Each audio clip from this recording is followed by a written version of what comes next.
Le projet IDEX, Histonum à Grenoble d'abord, puis à Alpes, a pour vocation de faire du lien sur le territoire entre les différents publics, les différentes communautés, mais surtout les différentes générations qui ont vécu cette histoire de l'informatique qui est née en 1962. Les initiatives d'excellence ont soutenu dans le cadre du volet rayonnement social et culturel, donc notre projet de valoriser le patrimoine informatique grenoblois. Le numérique, c'est l'alliance de l'informatique, des mathématiques, appuyées sur de l'électronique pour faire ces traitements informatisés. C'est une évolution exponentielle au niveau principalement de la puissance des calculateurs et de la miniaturisation des appareils qui vont de pair au final.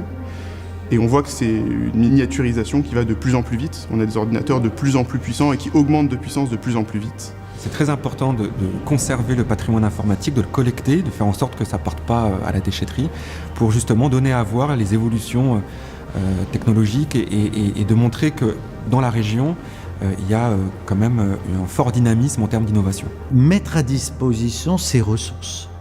Et grâce à nos partenaires, Grenoble INP, Université Grenoble-Alpes, nous avons aujourd'hui le projet d'intégrer un bâtiment qui sera au cœur du campus, un véritable centre de ressources. D'abord, l'histoire permet de comprendre le présent.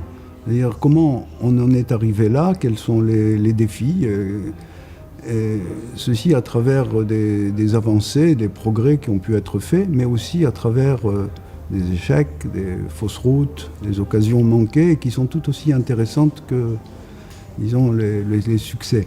Et finalement, l'histoire, c'est un bon point d'entrée pour la pédagogie. Si on veut comprendre un concept, eh bien, quoi de mieux que de savoir comment il est né et comment il s'est développé. Peut-être ça l'intérêt, c'est d'aller vers les gens, vers les étudiants ou vers d'autres publics, pour leur montrer véritablement les choses, comment ça se passait avant et questionner leurs propres pratiques.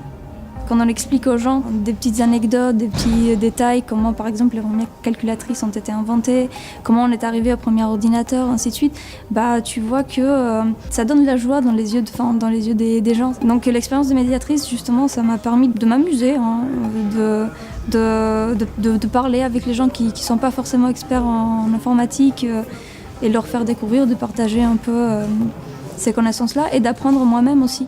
Notre rôle à Grenoble INP NCIMAG, c'est justement de former des ingénieurs qui maîtrisent les bases du traitement mathématique et informatique. Et c'est avec l'aide des autres écoles et des autres formations du site grenoblois que nous essayons de contribuer à cette édification de notre société numérique. À l'NCIMAG, on utilise des outils, des langages de programmation et c'est important, je trouve, de s'intéresser à d'où proviennent ces langages, d'où proviennent les systèmes d'exploitation qu'on utilise au quotidien. Ça fait partie des compétences que je pense qu'un ingénieur doit avoir, de savoir un petit peu d'où les outils proviennent.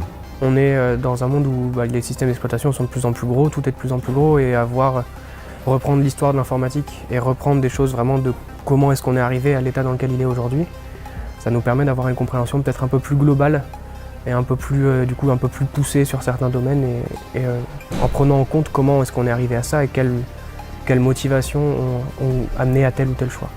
J'espère qu'on arrivera à avoir un musée du numérique ouvert à tous, dans lequel on pourra voir toutes les évolutions du patrimoine informatique et numérique depuis ses débuts jusqu'à maintenant. On sait que c'est des collections qui ont un peu du mal à être préservées. Et si j'ai quelque chose à dire, ce serait peut-être ça, c'est qu'il faut faire attention à ce patrimoine, qu'on ne pense pas forcément à conserver le patrimoine informatique, alors que c'est quelque chose d'essentiel et qui est très important pour savoir d'où vient et questionner nos pratiques vis-à-vis du numérique. D'une part, le futur est difficilement prévisible, et d'autre part, en informatique et dans le numérique en général, on voit une accélération des progrès, en tout cas des changements. Ce que je pourrais dire à des étudiants, c'est allez-y, l'avenir vous est ouvert. Peut-être que dans 10 ans, vous aurez une activité dont on ne soupçonne pas aujourd'hui la nature.